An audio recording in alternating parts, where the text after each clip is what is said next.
Hey, what's going on, guys? My name is Jake from today's iPhone.com, and today I'm going to give you a quick overview of the new iTunes 11. If you haven't already updated, you should definitely update to the newest version of iTunes. It's free via your software update. If you want to do it through your computer, you can just go right to Apple's website and download it from there. It's a pretty significant update, and it's the first time in a while that Apple's actually updated iTunes significantly. So let me just run you through some of the biggest new features.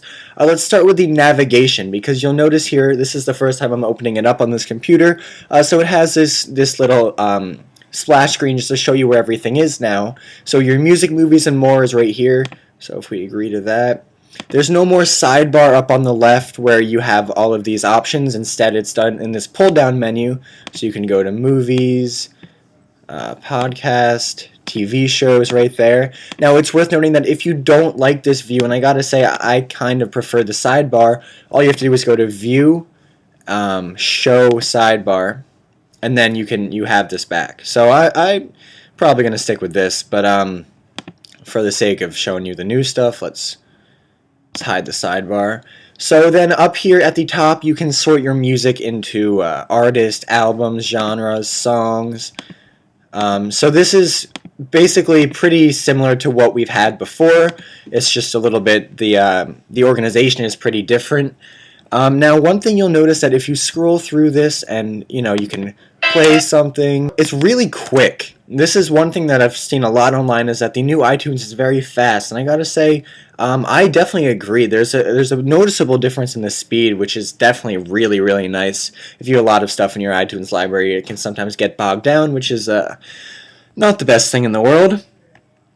So if we browse through the different music, you can see there's just a bunch of really cool different ways to go about doing this. One totally new way to look at your music is via the albums, and wow, I have some embarrassing music in my iTunes, so let's just ignore that for the sake of the video. So if I wanted to look at, let's see, well, let's look at this Beatles album. So you click it and then it pops up there. It's very reminiscent of iOS folders. You can see it has a little arrow right here, and it just pops down, slides everything else out of the way.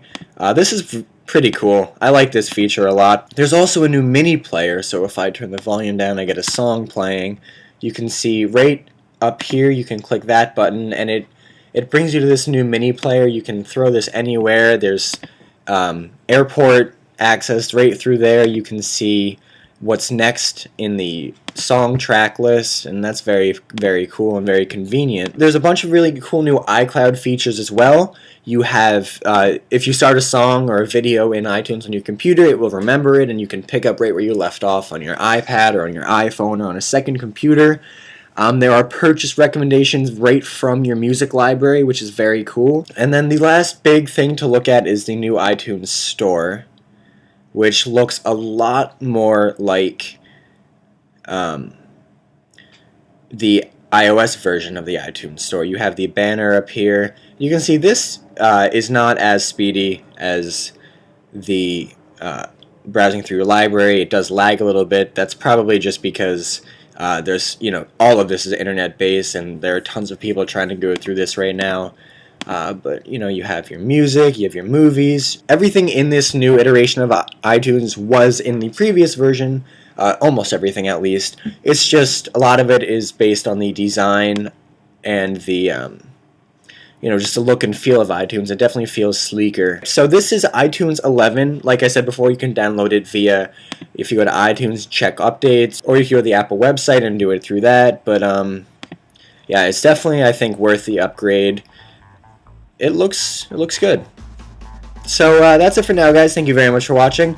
My name is Jake from today's iPhone.com. If you have any comments or questions about iTunes 11 or basically anything about iOS in general, please feel free to let me know in the comments section down below or on Twitter at @TIP_Jake. As always, the links to everything I talked about in this video are in the description down below, so definitely check those out.